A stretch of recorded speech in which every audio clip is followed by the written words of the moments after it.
சிறகடிக்க ஆசை சரியில்ல.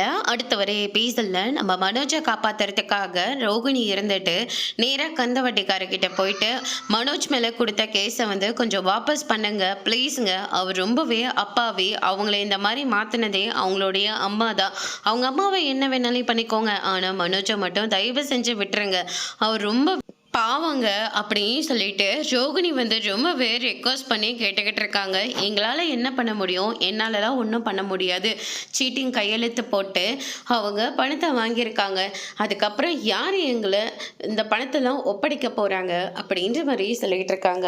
மனோஜை ஜெயிலில் போயிட்டா உங்களுக்கு சேர வேண்டிய பணம் சேர்ந்துருமா? அவர் எப்படி தருவார்?